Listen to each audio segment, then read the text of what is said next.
LV back with a 59 card PSA Sub Order reveal for you.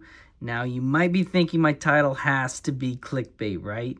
But no, really, I don't think it is. There's one card in this order you are about to watch that I think will sell for $5,000 or more. And it's a base common player 1980s card. It's an unassuming card for most, but I've always loved this set, so I understand its value potential. And PSA also knew it too, because they hit me with a whopping $250 upcharge. Kudos to PSA's value specialist team who caught it and understood the value. So if you watched my reveals last week, you saw that I got absolutely destroyed. Two awful orders. They were the 1988 and 1987 Fleer basketball orders, but thankfully you guys know I always break up my orders just in case I get that tough grader, which I did. So I'm very thankful and happy I did break them up. I had about 100 cards of each set, and I split them up into 2 subs for each set. So this order is my second sub of the 1987 Fleer basketball cards. I can't wait to see and hold the card, and I think you will officially see why it's still worth submitting certain 1980s base common cards for certain sets. You just gotta do some research. All right, let's just dive into it. All right, here we go. I haven't cracked the seal, so I do not know which box the card is in. You are gonna see some Jordan cards and some baseball and football cards as well. I threw them in to make the order a little more fun and complete at the time. And this was the $15.99 special they had going on at the time, so pretty good deal per card. Okay, first one up. Looks like it's a Michael Jordan, Athlete of the Century. These ones are really hard to find centered. Got a mint 9. I'm okay with that one. And then we get into some of the 1987s. Tree Rollins, Wayne Tree Rollins got a mint 9.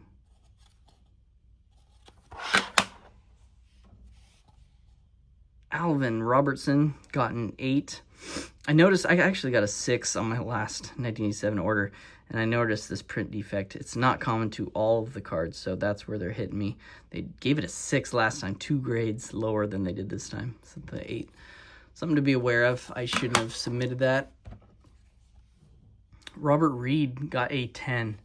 And also, it's important to note that I received 0 Gem Mint 10s in my last 1987 Fleer basketball order. So, nice start to see a grader give it a 10. And we got a Jim Peterson, got a 10 too.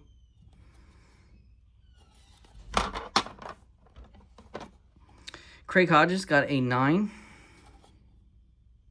They're really clean cards. I made sure all the backs were that vibrant white. Eddie Johnson got a 9. I can't wait to see it. I hope it pops in this box. Vinnie Johnson got a 9.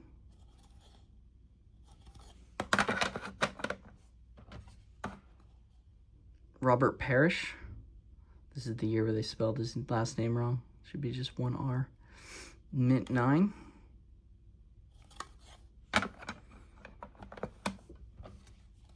The Larry Nance got an 8.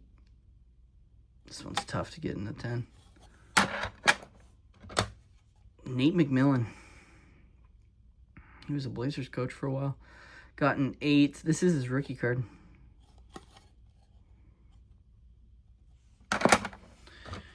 Oh, good.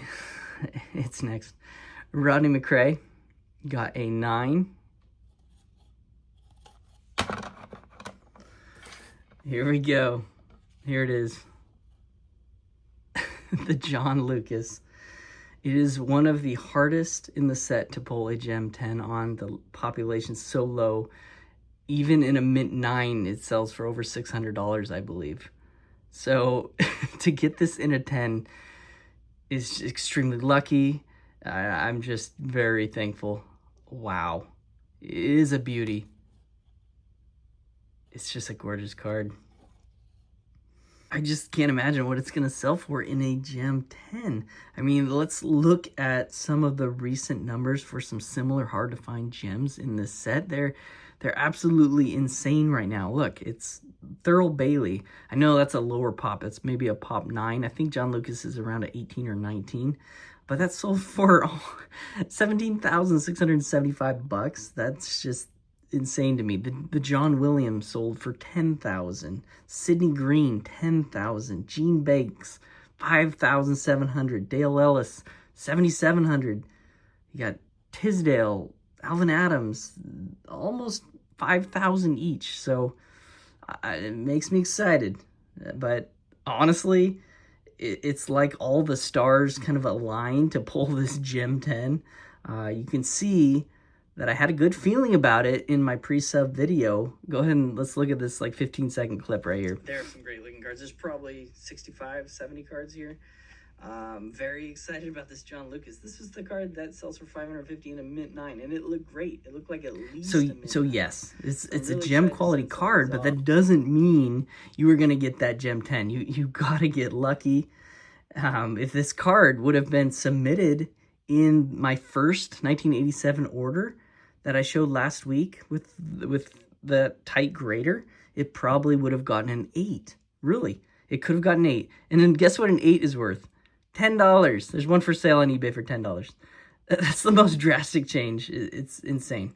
I was one, really, think about it, I was one tiny hand movement away when I split up the cards into the 2 different orders for grading. I could have put in the other pile. And it took someone like me to grade it. So not a lot of people take that chance in grading these condition-sensitive base 80s cards. But I like to because I know there is that chance that I could get one of these big hits. You just got to pay to play sometimes, and I'm so glad I played on this case. It was looking pretty bleak after last week, but it's like I was down 24-0 at half, and then I came storming back and won the game, maybe 45-24. So I'm very thankful for the grader and for this card. But there you go. Here it is. It's just beautiful. Next up, we got an Alton Lister. It's another one that would sell for thousands and thousands in a Gem 10. It's a low pop. I think it's probably only a pop 11 in a 10. Got an 8, unfortunately. Off a little bit top to bottom. Cliff Levingston. Got a 9.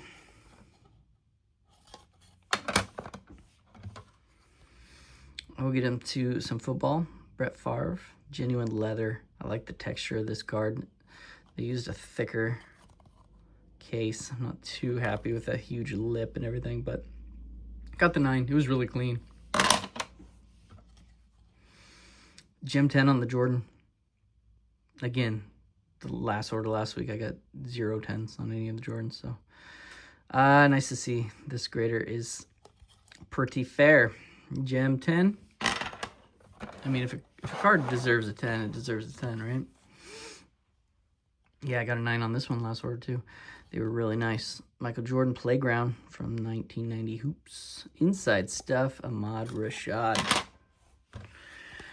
This one got a 7. I've been getting 8s on all these. They're way off top to bottom, but I feel like they always give me 8s.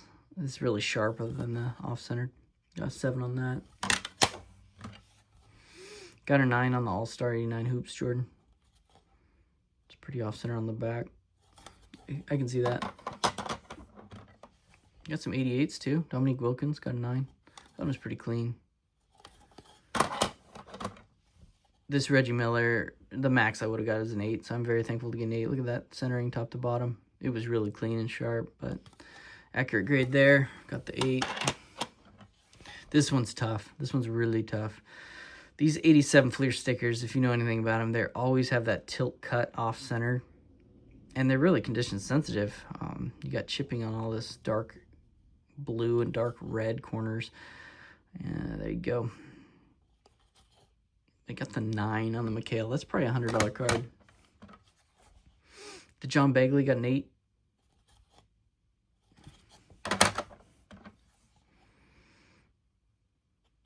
The Mark got an 8.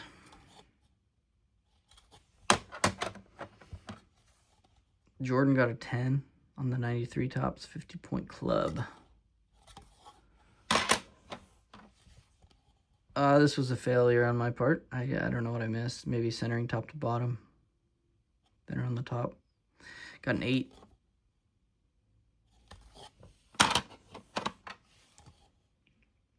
Got an 8 on the Tim Duncan. It's so hard to grade these, even if you have a tiny bit of hulking. I mean, it's just on his head and arm, but you're just going to get down to that 8.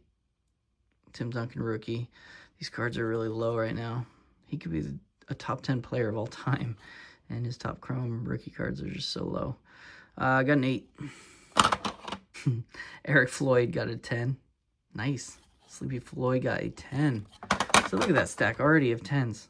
Love it. All right, let's bust open that next one.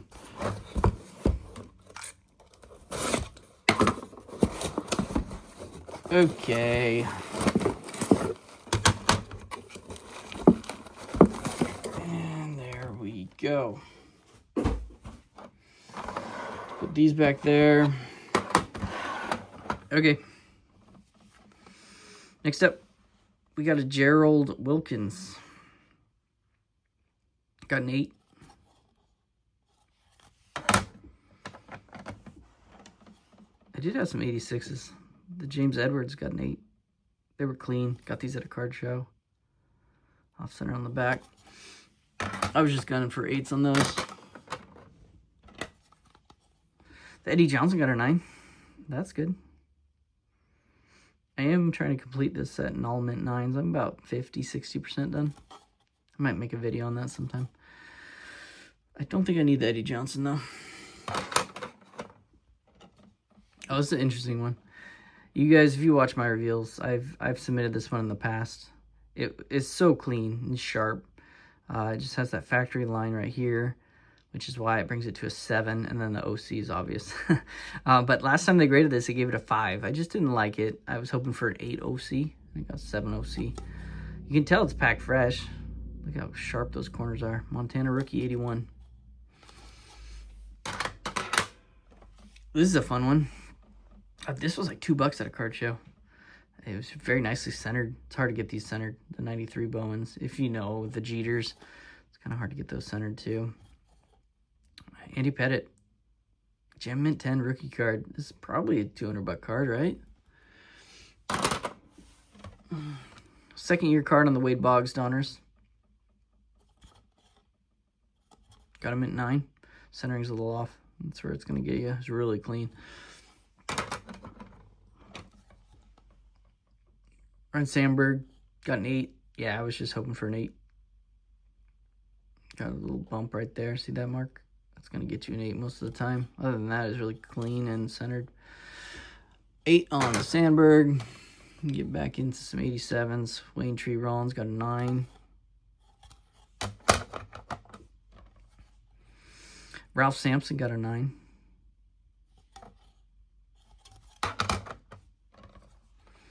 Byron Scott got a 9. Gem 10 on the Rory Sparrow.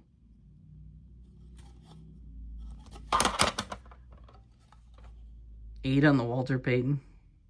This set's completely condition sensitive. Off a little top to bottom. Got an 8. Stepanovic got a 10. Look at that gem rate. That's great for 87 Fleer basketball. Bruce Smith got a 7. I thought it was pretty sharp. I just see some print defects going on, but I thought it'd be at least an 8. We did get a card inside. I forget what it was. I think I remember. They did say one was trimmed. I obviously did not trim it. I'm not going to trim a Kevin Willis, but sometimes, you know, older cards may have been the previous owner, or it may not have been trimmed, you know? Sometimes PSA sees things that aren't always there. Top does look a little weird, doesn't it? I don't know, hard to say. Either way, they labeled it a evidence of trimming. So when they do that, they do charge you the full grading amount, as they should. So unfortunate there. Next up, we got Oh, my poor Blazers. Got Drexler there, Clyde the Glide, and Jordan. Spanish, got a gem 10. Gotta be some value there, right? The Big Z. Yeah, I don't know why. I just really loved this card. I knew it was going to get an 8. I don't know why I did it. It almost has like this kind of aura around him. Hulking aura on the Big Z. Atomic Refractors. Really cool card. Just, yeah. It was going to get an 8. Too much hulking. Mike Evans got a 9. Dumar's got an 8. I thought this one looked clean. I remember that. Johnny Dawkins got a 9.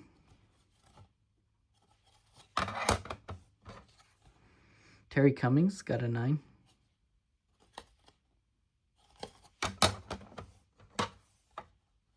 This is another low pop in a 10.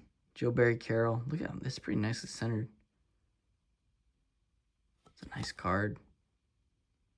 I might keep some of these because you never know. Another grader. That might be a 10 in a future order. You just don't know. Orlando Blackman got a 9.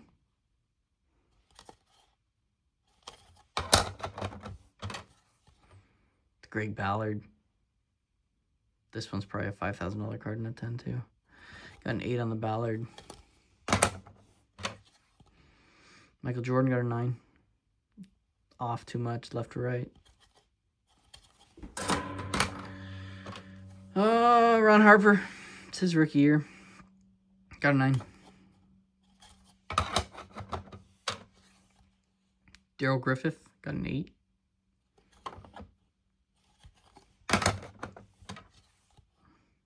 Jan Sundveld. I'm unfamiliar with him, but he got a 10. I like it. Brad Doherty got an 8. That's his rookie card. You can see Kareem's head in there. And we're going to finish with a Terry Tyler 9. So that is the order. I am obviously happy with it. To say the least. I'm going to get this one listed right away, and it's going to pay for a lot of grading subs. All right, I'd like to say I hope everyone remains confident. I know the feeling. You get some awful orders. You just feel terrible, and you wonder why you're even grading. And I fell victim to that last week. I go through that in times. Well, it's just the good with the bad. I've said this many times, and obviously this is the good. This is what can happen. So unfortunately, you just take the good with the bad. Just got to keep rolling, keep staying confident, and keep grading. And I like I said, I have to tell myself that all the time too. So thanks everyone for watching, and I wish everyone the best of luck on their orders.